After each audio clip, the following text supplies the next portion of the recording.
बिस्मिल्लाहिर्रहमानिर्रहीम। Programme inside the news और मैं हूं डॉक्टर सना गौरी। पंजाब और केपीके की असेंबलियां तहलील करने के बाद इमरान खान साहब की तरफ से वाकई एक बड़ा सरप्राइज था। लेकिन इमरान खान साहब को एक बड़ा सरप्राइज अभी चौधरी बिरादरान ने दे दिया। चौधरी बिरादरान में हम बात करें, छोटी चौधरी साहब और बड़े चौधरी साहब, इसमें मोनस इलाही साहब और परवेज़ इलाही साहब की बात हो रही है। जाहिर सी बात है, चौधरी शुजा साहब एक तरफ हो चुके हैं। उनकी तरफ से बड़ा सरप्राइज तो हम नहीं कह सकते, लेकिन इस वक्त जो कहानी में ट्विस्ट आया, उन्होंने अचानक से पीटीआई मुखालिफ बयानात ही कह सकते हैं। जाहिर सी बात है, पीटीआई जिन बयानियों पे कायम थी और उन बयानियों पे लोगों की बड़ी तादाद ने उनकी तरफ रजू किया, वो फिर 3 साल 7 महीने की परफॉर्मेंस एक तरफ रह गई थी। रजीम चेंज की बात की गई, ये भी कहा गया जी साबिक आर्मी चीफ के हवाले से खासतौर पर मुहिम भी चलाई गई, और फिर ये भी कहा गया कि उनका कोई किरदार नहीं है। जब वो सीट पे थे तभी कहा गया कि उनके खिलाफ जो कुछ हो रहा है साबिक आर्मी चीफ के खिलाफ, वो उनके मुखालिफ कर रहे हैं और एक एस्टेब्लिशमेंट उनके दरमियान खिंचाव लाने की कोशिश कर रहे हैं। लेकिन अचंभे की बात यह है कि जैसे ही वो जाते हैं, उनके खिलाफ एक बाकायदा कंपेन भी शुरू होती है और फिर उनके रहनुमा खुल के बाजवा साहब का नाम लेते हैं।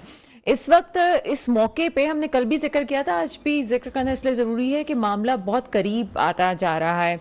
अब इस वक्त जब चौधरी साहब ने इसका जिक्र किया कि जनाब बाजवा साहब ने उन्हें कहा है कि वो कहा था कि इमरान खान साहब का साथ दें, इस मौके पे ये बयान देना क्यों ज़रूरी हुआ? जबकि इमरान खान साहब के लिए वो ये कहते हैं, जब भी वो कहेंगे जी असेंबलियाँ तोड़ देंगे, ये क्या वो जो मफाहिमत के बादशाह हैं जरदारी साहब, उनकी काविशों का नतीजा तो कहीं नहीं, जिसका समर हमें इस वक्त नज़र आ रहा है कि मामला कहीं ट्विस्ट कर गया है। क्योंकि अगर इस वक्त असेंबलियाँ तहलील दिसंबर में नहीं होती, जैसे हमें नज़र नहीं आ रहा है इस वक्त, कोई सियासी सूरत हाल में ऐसी नज़र नहीं आ रही कि दिसंबर में असेंबलियाँ तहलील हों, तो आगे फिर कब होंगी? क्योंकि आगे जो हमें सूरत हाल नज़र आ रही है, आगे फिर रमज़ानों का वक्त भी आ जाएगा और उसके बाद मई, और फिर जाहिर सी बात है अगला साल होता ही लास्ट ईयर इलेक्शन ईयर है। तो फिर इमरान खान साहब की वो तमाम चीज़ें कहाँ जाके स्टैंड करेंगी जिसपे उन्होंने पब्लिक को अट्रैक्ट किया और अपने बयानियों को सामने लाइन। तमाम मौजूद पे बात करेंगे। मेरे साथ इस वक्त मौजूद हैं फहमीदा यूसुफी साहिबा, आप सीनियर सहाफ़ी हैं, मैडम प्रोग्राम में आपको वेलकम करते हैं।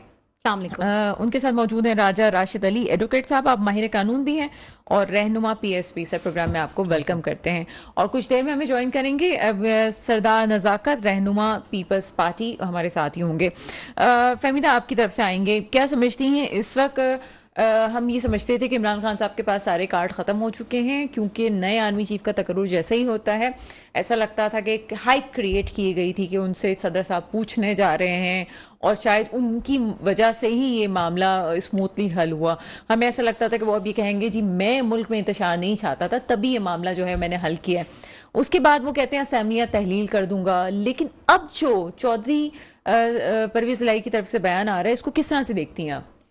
नहीं, देखें, चौधरी परवेज़ इलाही की जो सियासत है वो उनकी अपनी सियासत है और हमेशा से चौधरी बरादरान की जो सियासत है वो इस्टेब्लिशमेंट की मरहून मिन्नत रही है। अगर इस्टेब्लिशमेंट उनको कहती है कि वो जाके खान साहब से हाथ मिला लें तो उन्होंने खान साहब से हाथ मिला लिया, इसमें कोई ऐसी सरप्राइज़ की बात नहीं थी। लेकिन साथ साथ शायद खान साहब भूल गए कि चौधरी परवेज़ इलाही असेंबली तोड़ कैसे सकते हैं, क्योंकि अगर इस वक्त वो असेंबली तोड़ते हैं, अव्वल तो खैर ऐसा कोई सीन हो नहीं रहा, क्योंकि वहाँ पे पीटीआई के जो मेंबरान हैं वो भी नहीं चाहते कि वो असेंबली तोड़ें, और सियासी बयानबाजी मफामतें करना कोई बुराई नहीं है उसमें।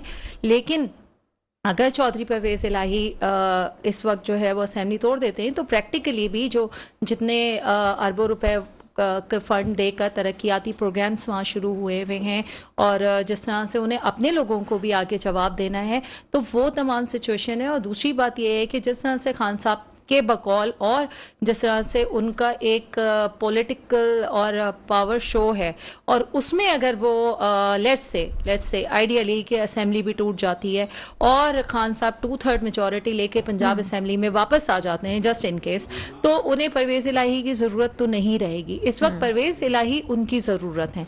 तो ये बात पहले भी हो चुकी थी कि जो पीडीएम है उसको परवेज़ इलाही के लिए वोट ऑफ नो कॉन्फिडेंस लाने की ज़रूरत नहीं है, क्योंकि बहुत जल्दी जो है वो परवेज़ इलाही, और आपने देखा है एफआईआर के मामले पे कितनी गर्मा गर्मी और मामला सीरियस रहा है खान साहब और उनके दरमियान, तो ये मामला भी इसी तरह है। मार्च तक तो उन्होंने अपने इंटरव्यू में भी कह दिया है, और जैसे कि हम सबको ही पता है मार्च क्या, उसके बाद रमज़ान है, उसके बाद आगे बजट है।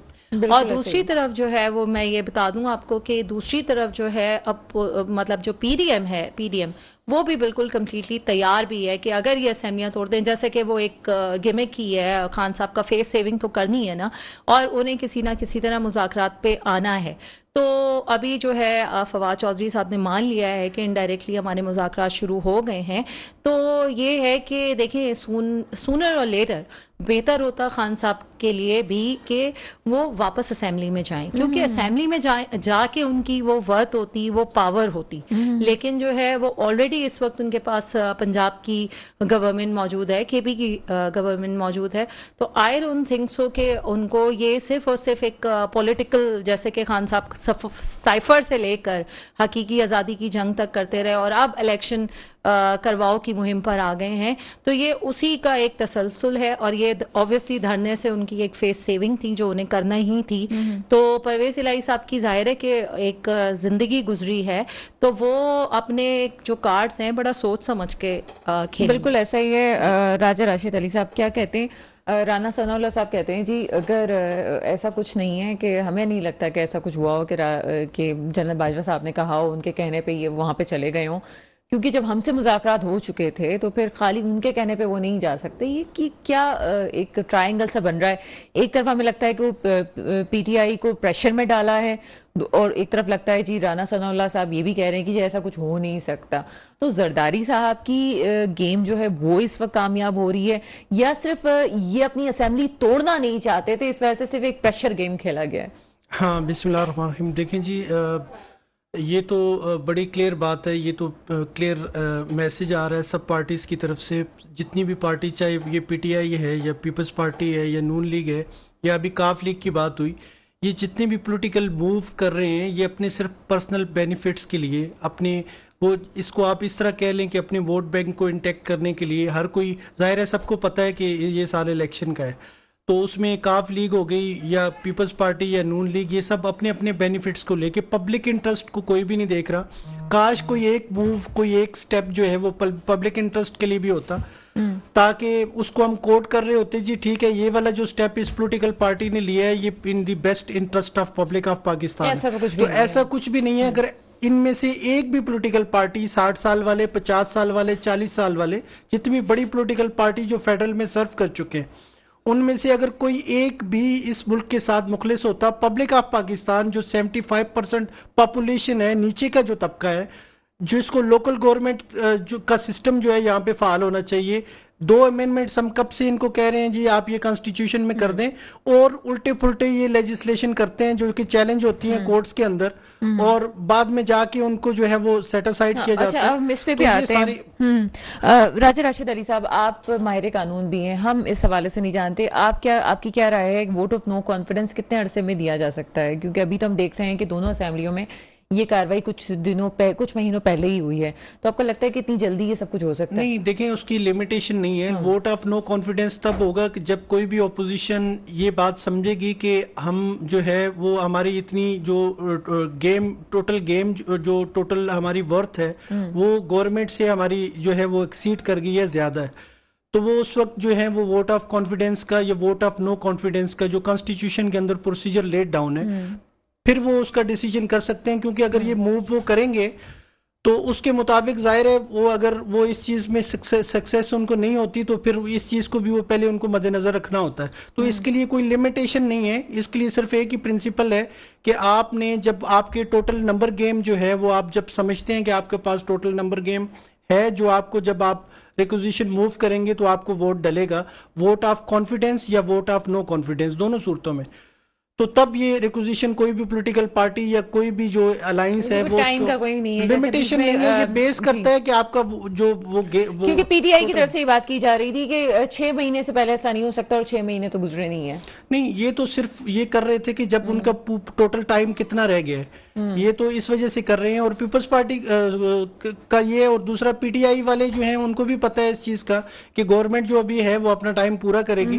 ये सिर्फ अपने वोट बैंक को इंटैक्ट करने के लिए अपने जलसे जुलूस बिल्कुल इस वक्त जो मुल्क जिन हालात में है, मईशत की जो सूरत हाल है, उसमें ये पॉलिटिकल गेम खेलना नहायत अजीब बात है। सदान नज़ाकत साहब हमें ज्वाइन कर चुके हैं पीपल्स पार्टी से, लेकिन यहाँ वक्त हुआ ब्रेक का। ब्रेक के बाद हम मजीद बात करते हैं। ब्रेक के बाद आपके सामने हाजिर हैं सरदार नज़ाकत साहब हमें ज्वाइन कर चुके हैं। सरदार साहब आपसे ख़ास तौर पे ये पूछना चाहेंगे कि अगला साल जो आखिरी साल होता है वो यकीनन इलेक्शन का होता है। जो एमएनए एमपीएस होते हैं वो अपने बजट भी इस्तेमाल करते हैं, तरक्याती काम भी बड़ी तेज़ी से हम कराची में भी देख रहे हैं, वो भी काम शुरू हो चुका है। ये मुझे बताइएगा कि इस वक्त क्या ये महीनों का क्या गेम है? एक तरफ अगले साल वैसे ही अक्टूबर नवंबर में इलेक्शंस होने हैं, तो पीटीआई को वो क्या चीज़ है जो इमरान खान साहब को मजबूर करी कि नहीं जी जल्दी कर लो, सब कुछ जल्दी तहलील कर लो? क्या ये फेस सेविंग है या अपनी एक बात मनवाने की एक छोटी सी कोशिश की जा रही है? क्या समझते हैं सारे मामले में?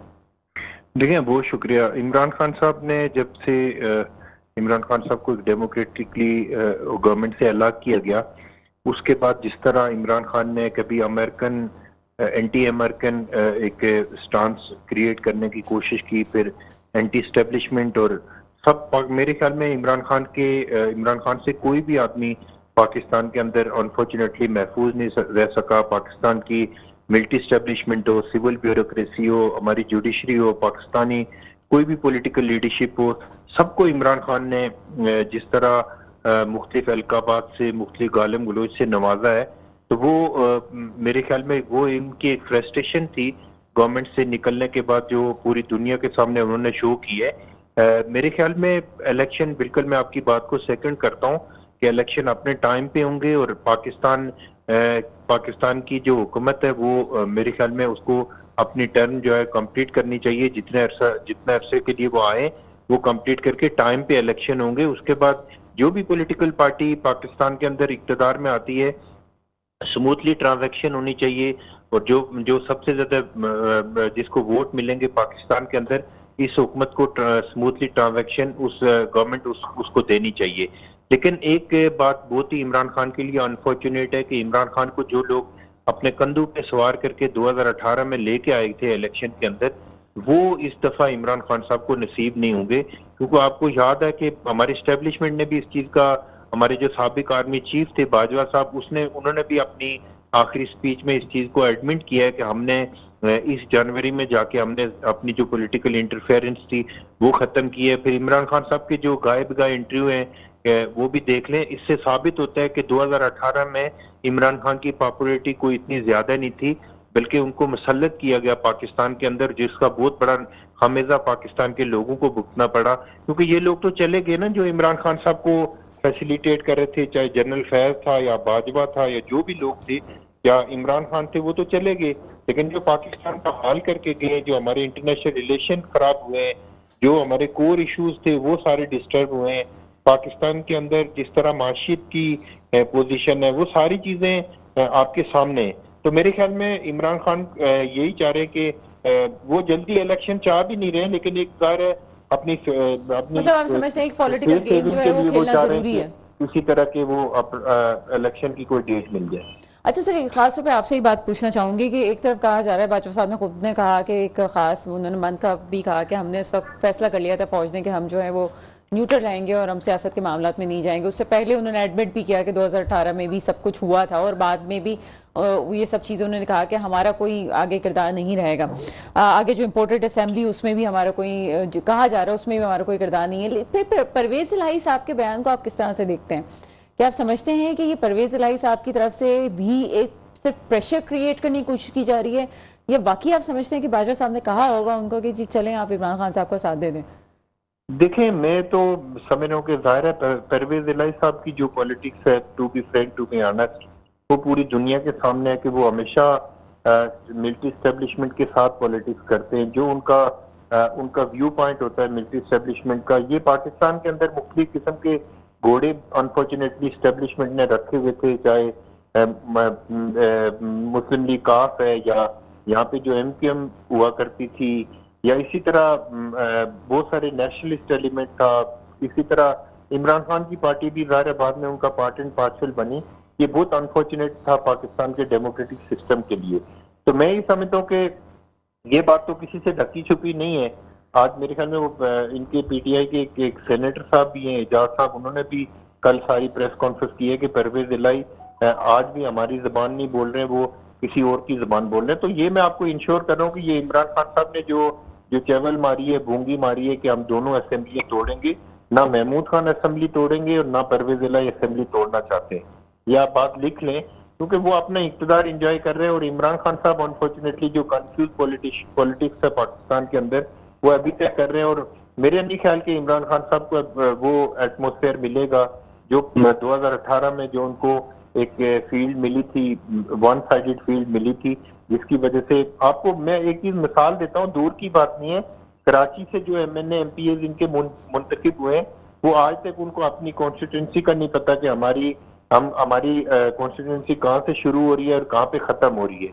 ऐसे लोग भी असेंबलियों के अंदर गए जो जिनके अंदर काउंसलर बनने की कैपेसिटी नहीं थी। ऐसा शख्स मुल्क के अंदर मुसल्लत किया गया कि जिसकी लैंग्वेज एक गली और मोहल्ले की लैंग्वेज से भी बदतर लैंग्वेज है। तो पाकिस्तान के अंदर मैं समझ रहा हूँ कि इसकी जिम्मेदारी उन लोगों के ऊपर आती है कि जिन्होंने इमरान खान और उनके हवारियों को पाकिस्तान के ऊपर मुसल्लत किया। अगर अच्छी बात है, अगर एस्टेब्लिशमेंट अपनी गलतियां एडमिट करके साइड होना चाह रही है, तो इसमें पाकिस्तान की तमाम पॉलिटिकल पार्टी को और बिलखुसूस पाकिस्तान पीपल्स पार्टी के चेयरमैन बिलावल भुट्टो जरदारी साहब इस चीज को अप्रिशिएट कर रहे हैं कि अगर हमारी मिलिट्री एस्टेब्लिशमेंट अपनी गलतियां मान के अपनी डोमेन में रह के काम करेगी, सिविल ब्यूरोक्रेसी अपनी डोमेन में रह के काम करेगी, जुडिशरी अपनी डोमेन में रह के काम करेगी, तो फिर ही जाके मुल्क के अंदर डेमोक्रेटिक सिस्टम अच्छा चलेगा और मुल्क आगे बिल्कुल ऐसा ही है। सरदार साहब हमारे साथ ही रहिएगा। फहमीदा हमारे साथ मौजूद है। फहमीदा, एक जो चीज़ कही जाती है इमरान खान साहब की तरफ से अभी भी जो पब्लिक को अट्रैक्ट करने वाली बात है वो है मुल्क में जारी महंगाई और मईशत के हवाले से डिफॉल्ट होने का खतरात। क्या समझती हैं आप कि अगर वाकई ये तजर्बाकार लोगों की टीम इस वक्त मौजूद है, इस वक्त जो लोग कशमकश का शिकार हैं और जिसकी वजह से वो इमरान खान को सपोर्ट करेंगे कि जनाब हम इनको वोट दे देते हैं, हम दूसरों को हटाते हैं, मुझे ये बताएं कि क्या इस वक्त गवर्नमेंट की क्या जिम्मेदारी होनी चाहिए? कि खुल के मामलात को सामने लाने की इस वक्त जरूरत पड़ गई है कि पब्लिक के सामने लेके आए जी ये है, डिफॉल्ट नहीं हो रहा या हो रहा है, नहीं, या आपको क्या करना चाहिए? क्या समझती हैं आप? अच्छा, नहीं, पहले तो मैं इस बात की एक वो कर दूं कि पाकिस्तान जो है वो डिफ़ॉल्ट नहीं होने जा रहा है। आज मुसद्दिक मलिक साहब ने भी ये बात कही है और पाकिस्तान ने अपनी जो पेमेंट थी 1 अरब वाली वो कर दी है और उम्मीद ये की जा रही है। और जैसे कि ये उम्मीद है, और इसकी देखिए इसकी एक और रीज़न है, PDM के लिए ये बेतहाशा ज़रूरी होगा, क्योंकि इन्होंने जब जो है वो इतनी मुश्किल हालात में जो गवर्नमेंट ली थी, तो इनको भी ये अंदाज़ा वाकई में नहीं था, जो खान साहब कहते हैं ना मुझे पता नहीं था, तो वाकई उस वक्त PDM को ये पता नहीं था कि पाकिस्तान जो है इस वक्त इकोनॉमी बॉर्डर लाइन पर है।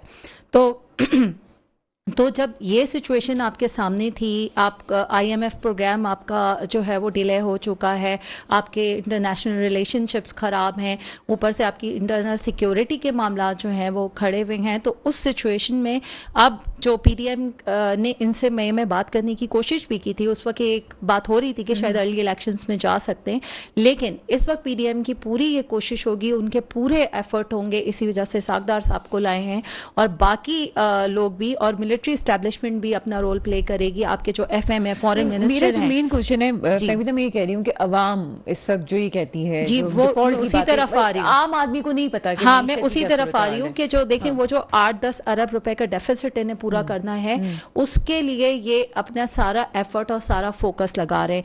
अनफॉर्चुनेट है कि पाकिस्तान ने जो है वो इतने बड़े फ्लड से पाकिस्तान गुजरा है और उसके कॉन्सिक्वेंसेस आपको काफ़ी अरसे तक बर्दाश्त करने, लेकिन मुझे ऐसा लगता है कि PDM की ये पूरी कोशिश और पूरा फोकस है ये कि वो 8-10 अरब रुपए करके, और जो अगला साल है उसमें जो है गवर्नमेंट जो है वो लोगों को रिलीफ दे। जैसे कि आप देख रही हैं कि पेट्रोल प्राइसेस बढ़ा नहीं रहे, किसी भी तरह करके वो कर रहे हैं, लेकिन दूसरी तरफ जो डॉलर जिस तरह से आगे जा रहा है, तो इनकी पूरी कोशिश होगी कि वो जो 8-10 अरब रुपए इनको लेने हैं, तो इधर उनकी चाइना से भी बात हो रही है, उधर रूस से भी बात करें, इधर दोस्त ममालिक से भी कर रहे हैं, ताकि अगले साल में जब इलेक्शन का साल हो तो ये अपनी कॉन्स्टिट्यूंसीज में जाके लोगों से बात कर सके। क्योंकि देखें, जब इलेक्शंस होते हैं ना, तो इलेक्शंस आप सिर्फ इस बात पे नहीं जीतने हैं, इस बात पे धरने हो सकते हैं, इस बात पे रैलीज निकाल सकते हैं, लेकिन जो इलेक्शन का मूड होता है वो बिल्कुल डिफरेंट होता है। हर कॉन्स्टिट्यूंसी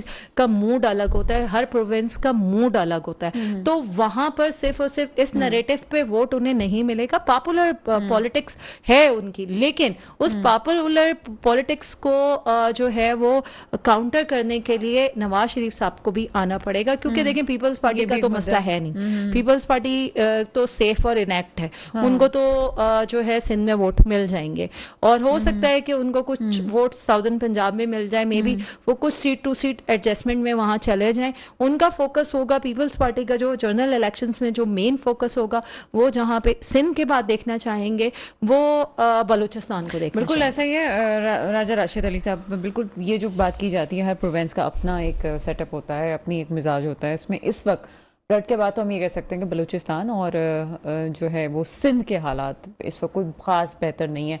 पीडीएम की कारकर्दगी पे आपका क्या पॉइंट ऑफ व्यू है इस वक्त? हाँ देखें जी, पीडीएम के अंदर तो खास करके वही पार्टीज हैं जो कि बड़े सालों साल से ये जो है वो पावर के अंदर रही हैं। पीपल्स पार्टी कहती है कि वो पीडीएम में नहीं है, पावर के अंदर रही हैं, और इस वक्त मौजूदा जो पाकिस्तान की कंडीशन है कि वो पीडीएम वाले भी सारे पावर में और ये पीटीआई वाले भी सारे पावर में, ओपोजिशन में कोई नहीं है, ये आप कह सकते हैं इस वक्त। क्योंकि इमरान खान देखें वो गिलगित के अंदर भी हैं, कश्मीर में भी हैं, पंजाब में भी हैं, केपीके में भी हैं, फेडरल में, ये सारी 12 की 12 पार्टियां।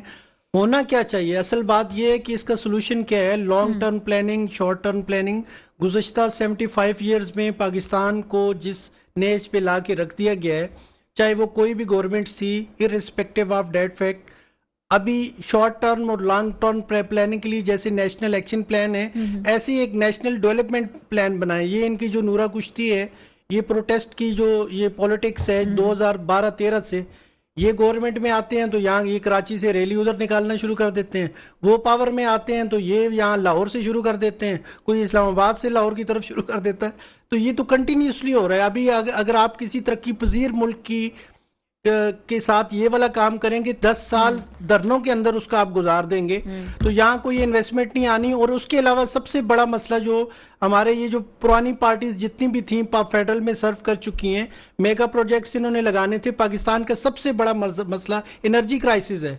इन लोगों ने comparative to India and China, ये बताएं पीपल्स पार्टी वाले भी, नून लीग वाले भी, आपने कितने डैम बनाए हैं भाई? उन्होंने पीपल्स कितने पार्टी बनाए? तो बड़े काम करी है कराची तो में। और उसके बाद सर्विस अभी आज मुझे पता चला बड़ी महंगी हो जी गई जी, है। ये तो अभी ये तो दुनिया चांद पे चली गई है। और अभी इनको ये याद है, पब्लिक रिलेटेड कोई भी चीज आप देखें, ये 14 साल इनकी गवर्नमेंट हो गई है, पब्लिक पार्क्स, पब्लिक रिलेटेड जहाँ पे एक आम आदमी का ट्रीटमेंट होना है उसका स्टैंडर्ड देखें, हॉस्पिटल अपने बच्चों का सिविल हॉस्पिटल में इलाज कराते हैं। कराची मुझे के बंदा डेवलपमेंट पे अभी कुछ महीनों से आप नहीं देख रहे, काम ज्यादा कर लिया इन्होंने। नहीं, इनको ये तो पता है, मैं कहता हूँ फिर भी नहीं कर रहे ना आप। अच्छा। अभी भी आप रोड के ऊपर कहीं भी ट्रेवल करें, अभी भी आपको खुदे हुए रोड हैं। ये या तो पूरा मेगा प्रोजेक्ट्स होते हैं, इनकी पूरी कराची में एक साथ कॉर्पोरेटिंग कर रहे होते, या रोड नई तरीके से बना रहे, कोई अंडरपासेस, कोई ओवर ब्रिजेस, कोई इस तरह की चीज, किसी तरह का भी कोई इंफ्रास्ट्रक्चर कर रहे होते। ये तो मेंटेनेंस है ना, ये तो जो अभी ये काम कर रहे हैं कि छोटा मोटा कहीं ये अगर काम चल रहा है तो ये मेंटेनेंस का काम है, ये तो रेगुलर पूरी दुनिया में ऐसा होता है। इसका तो कोई क्रेडिट नहीं ले सकते, ये इनकी ड्यूटी है। इसलिए भी कराची वाले कराची वाले खुश हो जाते हैं, थोड़ा सा भी काम होता है, क्योंकि कराची में डेवलपमेंट का काम होते ही नहीं है, बिल्कुल नहीं है। और जब होते हैं तो हम ये समझते हैं कि बाहर सी आ गई है। तो सरदार नजाकत साहब हमारे साथ फोन पे मौजूद हैं, हम उनसे बात करेंगे। सर, कराची के हवाले से क्या प्लानिंग्स हैं पीपल्स पार्टी की, और अभी हमें कुछ काम भी होता हुआ नजर आते हैं, क्या समझते हैं मजीद कोई ऐसे काम है जो प्रोजेक्ट करना चाहेंगे और कराची पे के लिए आपके कोई मंसूबे हैं इस वक्त? देखें, एक तो राशिद साहब बात कर रहे थे ना कि हेल्थ सेक्टर के ऊपर थोड़ा सा इन्होंने टच मारा कि हेल्थ सेक्टर में सिविल हॉस्पिटल और ये वो, थोड़ा सा मैं भाई की मालूमात में इजाफा करना चाह रहा हूँ कि जो पिछले साल की यूएनडीपी की रिपोर्ट उठा के देख लें कि सूबा सिंध पाकिस्तान का वाहिद सूबा है जिसने हेल्थ सेक्टर में सबसे ज्यादा काम किए।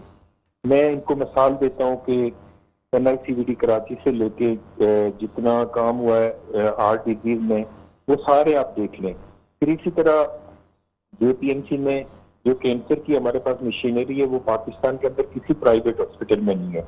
Government institute of liver transplant जो अपनी नोयत का एशिया के अंदर एक ऐसा हॉस्पिटल है जिसमें 1 करोड़ से 1.5 करोड़ रुपए का इलाज फ्री होता है वहां पे। थोड़ा सा अगर मैं बिल्कुल इस चीज को अप्रिशिएट करता हूँ कि जो पॉजिटिवली क्रिटिसिज्म हो उसको होना चाहिए, उसको हम अप्रिशिएट करेंगे, लेकिन ये कह रहे हैं कि फिर रोड कारपेटिंग हो रही है। मैं इनसे रिक्वेस्ट करता हूँ कि थोड़ा सा कराची को थोड़ा विजिट कर ले कि कितने रोड बन रहे हैं और कितने नए रोड बन रहे हैं और कितने पुराने पे कारपेटिंग हो रही है। मैं खैर इस बहस में नहीं जाना चाहता, लेकिन मैं इसकी जो पॉजिटिव क्रिटिसिज्म है मैं उसको अप्रिशिएट करूंगा, लेकिन थोड़ी मालूमात होनी चाहिए कि कहाँ कहाँ पे रोड बन रहे हैं और किस तरह बन रहे हैं। देखिए, कोरंगी एक डिस्ट्रिक्ट है हमारा कराची में, और उसमें पाकिस्तान पीपल्स पार्टी का एक काउंसलर तक मुंतखब नहीं होता, लेकिन जितना काम कोरंगी में हुआ है, क्योंकि पाकिस्तान पीपल्स पार्टी के चेयरमैन बिलावल भुट्टो जरदारी का विजन ये है कि न कि सिर्फ कराची के अंदर, पूरे सिंध के अंदर, पूरे पाकिस्तान के अंदर काम होना चाहिए। तो दूसरा, यहाँ पे मोहतरमा जो बैठी हुई है वो कह रही थी कि पीपल्स पार्टी शायद सिंध के अंदर, मैं इनकी मालूमात में भी इजाफा कर देता हूँ कि जो इमरान खान की मियांवाली की सीट है वहां पे पीपल्स पार्टी का अगर इमरान खान का कोई मुकाबला करेगा आने वाले वक्त में, तो वो हमारे जो पीपल्स पार्टी के कैंडिडेट हैं वो मुकाबला करेंगे इंशाल्लाह। नवाब साहब जो वो कैंडिडेट होंगे, इंशाल्लाह हम पूरे पाकिस्तान में मुकाबला करेंगे। बिल्कुल मैं इस चीज को एडमिट करता हूँ कि पंजाब के अंदर हमारी वो पोजीशन नहीं है। अभी 2 दिन पहले आजाद कश्मीर के अंदर बल्दियाती इलेक्शन हुए, वहां पे पीपल्स पार्टी सबसे बड़ी पॉलिटिकल पार्टी बन के उभरी है। तो जिस डिस्ट्रिक्ट में इलेक्शन हुए वहां पे सारे मेयर हमारे बनने जा रहे हैं। फिर जो पिछला इलेक्शन आजाद कश्मीर में हुआ, गिलगित बल्तिस्तान में हुआ, second largest party Pakistan peoples party है। फिर अभी जो इमरान खान ने 7-8 सीटों पे इलेक्शन लड़ा, कराची में भी इमरान खान को शिकस्त हुई है, वहां पे मुल्तान के अंदर भी इमरान खान को शिकस्त हुई है। हम ये समझते हैं कि बिल्कुल पाकिस्तान के अंदर फ्री एंड फेयर इलेक्शन हो, पाकिस्तान पीपल्स पार्टी को अगर लेवल प्लेइंग फील्ड मिलेगी तो इंशाल्लाह पाकिस्तान पीपल्स पार्टी पाकिस्तान की सबसे बड़ी पॉलिटिकल पार्टी बन के उभरेगी। और पाकिस्तान पीपल्स पार्टी के चेयरमैन बिलावल भुट्टो जरदारी साहब जब से फॉरेन मिनिस्टर बने, हमारे इंटरनेशनल रिलेशन कैसे बेहतर हो रहे हैं, इस पे भी थोड़ी नजर रखने की जरूरत है। ठीक है इन्होंने सरदार कहा साहब, ना कि जी, इन्होंने कहा बिल्कुल। कि ये जो पीडीएम की पॉलिटिकल पार्टीज हैं या ये जो मौजूदा हुकूमत में 30 साल से ये हुकूमत कर रहे हैं, मेरे भाई यहाँ पे मुल्क के अंदर जितनी तबाही हुई है वो सारी डिक्टेटरशिप दौर के अंदर हुई है, चाहे जनरल अयूब खान हो, जनरल याया हो, जनरल ज़िया-उल हक हो या जनरल परवेज मुशर्रफ हो। ये वो नासूर है पाकिस्तान के अंदर जिनकी वजह से पाकिस्तान का डेमोक्रेटिक सिस्टम तगड़ा नहीं हो सका, बेहतर नहीं हो सका। तो मैं समझता हूँ कि जब आप पाकिस्तान की पॉलिटिकल पार्टीज को क्रिटिसिज्म करते हैं, चाहे कोई भी पॉलिटिकल पार्टी हो, तो थोड़ा सा इंसाफ ये कर दिया करें कि ये नासूर भी 5-6 ऐसे अच्छा, लोग सरदार थे साहब, आगे तगड़ा होता हुआ नजर आ रहा है आपको इस तरह पॉलिटिकल की- सिस्टम? इस तरह की वो सारी चीजें। सर आपका लफ्ज रिपीट करूंगी, आगे तगड़ा होता हुआ नजर आ रहा है आपको सिस्टम? देखिए, अगर स्टेब्लिशमेंट अपनी इंटरफेरेंस खत्म करेगी, जुडिशरी अपना इंटरफेरेंस खत्म करेगी, सिविल ब्यूरोक्रेसी अपना इंटरफेरेंस खत्म करेगी, पाकिस्तान के तमाम इदारे अपने डोमेन में रह के काम करेंगे, तो मैं आपको दावे से कहता हूँ कि हमारे पड़ोस में हिंदुस्तान है ना, हिंदुस्तान में एक आर्मी चीफ चेंज होता है तो सिंगल कॉलम न्यूज नहीं लगती वहां पे। जिस तरह यहाँ पे केएमसी का कोई डीजी चेंज होता है, इसी तरह हिंदुस्तान के अंदर आर्मी चीफ चेंज होता है। तो फिर क्या वजह है कि हमारे आर्मी चीफ के लिए पूरी दुनिया के अंदर ब्रेकिंग न्यूज बन जाती है? क्योंकि हमारी स्टैब्लिशमेंट का पाकिस्तान के पॉलिटिकल सिस्टम पे राज रहा है, पाकिस्तान के अंदर पॉलिटिकल जो अफेयर में उनके अंदर इन्वॉल्वमेंट रही है। ये हमारे लिए अनफॉर्चुनेट है। हम सब लोगों को ये तजदीद ऐद करना चाहिए कि हम पॉलिटिकल जो डिसीजन होंगे वो पाकिस्तान की पॉलिटिकल लीडरशिप करेगी, उसके अंदर जुडिशरी आपको ठीक याद है होगा सरदार कि सर, जब आपका तक- पॉइंट आ गया है। एक ब्रेक की तरफ हमें जाना है, फिर हम फिर से इस पे कंटिन्यू करते हैं ब्रेक के बाद।